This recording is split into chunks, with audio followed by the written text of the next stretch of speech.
For months, the 7 investigators have been digging into some of the Detroit Police Department's most troubled officers. And tonight, our first report is on a cop who's been accused of misconduct at an alarming level. Since he joined the force, Officer Stephen Koo has repeatedly been accused of excessive force and using hostile and racist language.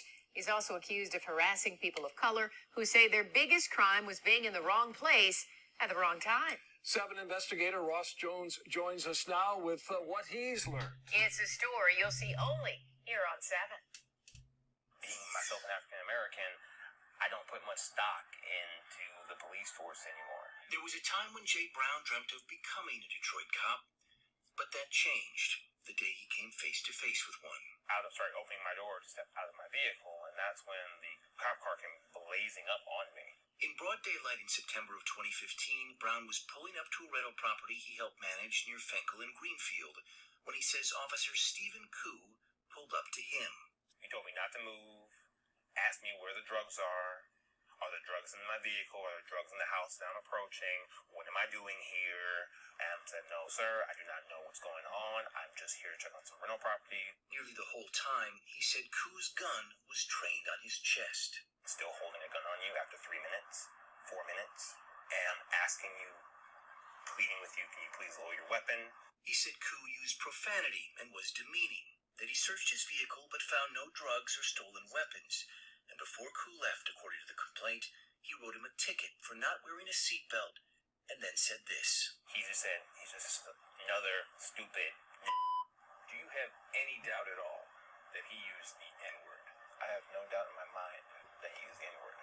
If you feel that strongly about the color of my skin, you probably shouldn't be an officer in the city of Detroit. Jay filed a citizen's complaint against Officer Koo, seen here on Facebook, that included allegations he used racist language and unnecessary force. Koo denied both. It was hardly the first time he'd been accused.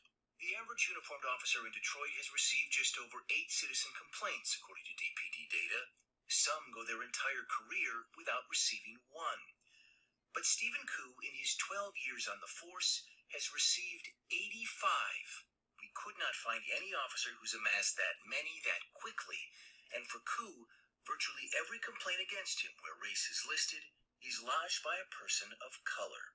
It's somewhat of a concerning pattern, simply because you would probably want to see a mix of different races that we're talking about. Let me pause it right there. I didn't mean to stop it, but they showed the list.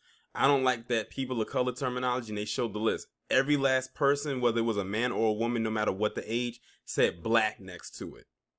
Black male, black female, different age, and it was literally, like, I just literally saw right here the list go down. So that people of color thing was not just people of color, because they can't say that, because I only saw black. So it was mainly only black people. And might I add, look at this guy right here. This guy is of Asian descent. So I'm going to go ahead and continue playing the video. They rolled the window down and they asked us, do we have any guns or drugs on us? DeAndre Reed and his brother were standing outside on the street where they live when Officer Koo and his partner pulled up. We said no. They told us to lift up our shirts and do a complete circle so they could see our waistband. We complied. He said Koo handcuffed him, searched him, then saw that DeAndre had an outstanding traffic warrant. It was then, according to the complaint, that Koo said this. Thank my dumb brother that I'm going to jail. He used that word. Yes. He said it like that's something that he always says. He was very confident in saying it. And Reed's neighbor was a witness. And he was like, this is because of your brother. And I was like, whoa, man, hold on, wait a minute. Reed was jailed and then released. After he filed a complaint against Koo with the city's Office of Chief Investigator. Reed and 3 witnesses said Koo used the N-word. The only person who didn't was Koo. The complaint was sustained, but Koo appealed and with no reason documented his commanding officer later dismissed the charge. Even today, DPD couldn't tell us why. We take it very seriously, and we have disciplined members of the department strenuously when using that type of language, especially with citizens. Not him, though. Not in 2015, apparently. However, I can't state with confidence what occurred at that hearing when he appealed it. Chris Graplin is DPD's Director of Professional Standards. He joined the department in 2019 and said until he arrived, sustained complaints against officers were regularly dismissed without a reason documented. He says since Koo joined the force, he's been flagged at least 12 times when civilian complaints pop up and counseled by a superior. For you to say stuff like that, you just know that your best intentions is not to protect people like me. You don't like people like me. More alarming than the number of complaints against Koo is how consistent many of them are. He has been accused repeatedly by people of color of harassing them, of using the same demeaning language, and at least 8 times of using or threatening to use excessive force. He a gangster with a badge. I'm 38 years old. I ain't never seen no evil like that. Corey Collins said he was leaving his grandmother's house when Koo and his partner pulled up. They asked me, can they search me? I said no. I haven't did nothing, you know. According to Collins' complaint, the 2 men traded insults before Koo cuffed him and then said, My trigger finger is itching. I dare you to move. I dare you to move. What does that mean to you? Blow my head off. Collins was later released, not charged with anything. He filed a complaint against Koo, alleging he threatened his life. Koo denied making any threats. The complaint was not sustained. I never had no police threaten my life. He threatened my life. A finding of not sustained doesn't mean the allegation didn't happen, but there wasn't enough evidence to prove it either way.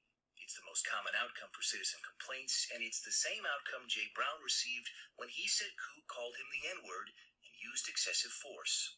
They pay no attention to any of this officer's patterns of practice, despite the remarkable similarity between all of these people's complaints. Julie Hurwitz is a civil rights attorney currently suing Koo in federal court on behalf of a Detroit man Koo and his partners arrested. She has reviewed his lengthy list of citizen complaints dating back more than a decade. What the heck is going on here? Why is this man still a police officer? In 2018, Koo faced his harshest punishment yet, following his role in a drug raid where a dog was shot and killed. When Internal Affairs investigated, Koo said he never fired at the dog, but ballistics later found a bullet casing from his gun. When confronted, he changed his story and told investigators he forgot. How does an officer say with a straight face that they forgot shooting their gun? That is what we want to be getting to at the bottom of any investigation. Koo and other officers were deemed untruthful. The entire drug case was dismissed, and the disciplinary sergeant recommended Koo be terminated. But instead of doling out any punishment at all, his commanding officer dismissed the entire case for timeliness, saying it had dragged on for too long. Now I'd like to make a motion to approve the promotions to the rank of sergeant. Just 3 months later, after a recommendation to fire him, Those in favor, aye. Aye. Those opposed, motion carried. Stephen Koo was promoted from officer to sergeant. When I reached him by phone this month, he declined comment for this report. Today, as a result of this story, DPD says they're considering reassigning him. Based upon your questions, Interim Chief White is aware of and taking a look at all of his options right now with Sergeant Q and how best to utilize him, given some of the things that you've raised in this report. Those already familiar with Koo wonder why it didn't happen much sooner. Should he be a cop today? Absolutely not. No, he should not be a Detroit police officer. He should not be an officer of any police department. We did reach out to the Detroit Police Officers Association and the Lieutenants and Sergeants Association, which have both represented Sergeant Koo throughout his career. Neither returned our call.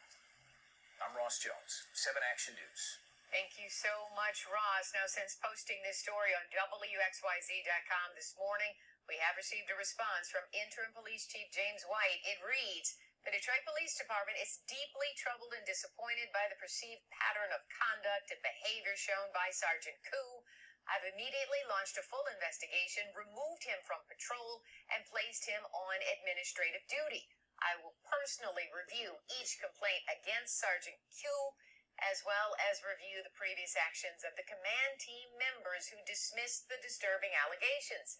This does not represent the values of the hardworking and dedicated men and women of this police department. Our community expects and should receive policing excellence, respect, and integrity. And for a closer look at those 85 complaints against the officer and the people who filed them, head to WXYZ.com. Ross. Okay, I'm gonna end it right there. That was pretty much the end of the video anyway. Before I get started, shout out to my Kim for sending me this story, and I'm so glad that they had this audio to go along with it, because the article would not have gone that deep into what you just heard. This piece of shit has to be one of the worst cops ever. And for him to not, as far as we know, have killed anybody yet, and I say yet because it could be coming, he has done so much in a span of time to so many people. He has traumatized and terrorized so many people, all black, might I add. That's why it killed me when they said people of color. No. They are all black, men and women of all ages.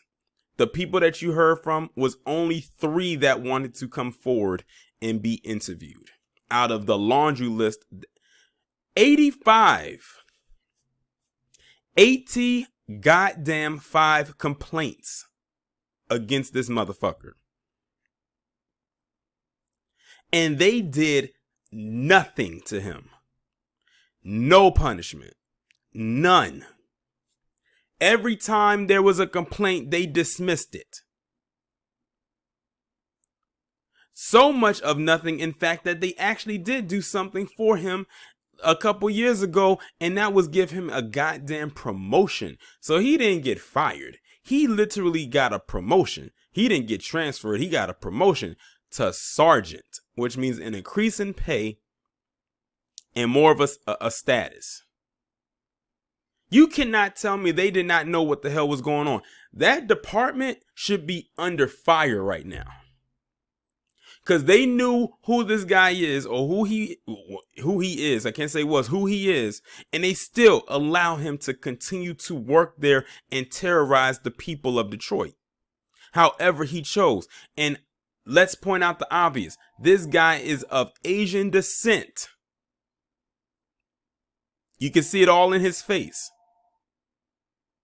And you have the Asian American community want to talk about, oh, we need a hate crime bill because black people are out here messing with us. Meanwhile, it was 45 that was talking about him last year like a dog. And all kinds of other shit. And then you have them, or people like him, being a one-man wrecking crew. And you wonder why I don't really feel bad about their plight. They're not going to talk about this. This guy could have at any moment killed any one of the people that he was messing with. 85. And they said they came in so frequently. They said that they have never seen that many complaints come in on one officer ever. They said he has one of the highest amount of complaints out of any Detroit police officer that they have ever seen come in and out of that department. Ever. They literally, like one of the victims said, hired a goddamn gangster. But then again, most of them are. He literally flexed him being a cop to terrorize all those black people for no goddamn reason. And call many of them the N-word. This dude is a fucking racist. Like Harvey said, don't think that only white people are racist. People like him are too. That's why I don't like being lumped into that people of color category, because that means I have to get lumped in with pieces of shit like him. That's why I had to pause the audio and correct them and say, no, these people are not POC. They are black. I literally looked at the list, and that thing, all of them people were black, every last one of them. You didn't see not one Asian person there. You didn't see not one Latino or Hispanic person there, or a Native person, or anyone who identified anything else other than black. And then people went and filed complaints, and all their complaints got dismissed. They're protecting him. He gonna come across the wrong one. He gonna get caught slipping one day. And I hope to God that I can find out who did it and how it happened. Because I will definitely be playing the bamboo pipe, Triple P, on his ass. For real. So to anybody who lives in the city of Detroit or in that area, can y'all keep an eye on this story? Because like I said, I get so many stories every single day. I can lose focus sometimes. Especially, you know, I'm trying to keep an eye on ones that I really want to pay attention to. But if you live in Detroit, please keep me updated if anything has happened to this man. I need more, and I need more than him just being fired. Like they say he's on paid administrative leave. What the fuck is that? That's nothing. Paid administrative leave, they can keep that. That's not a punishment. That just means he gets paid to sit on his ass.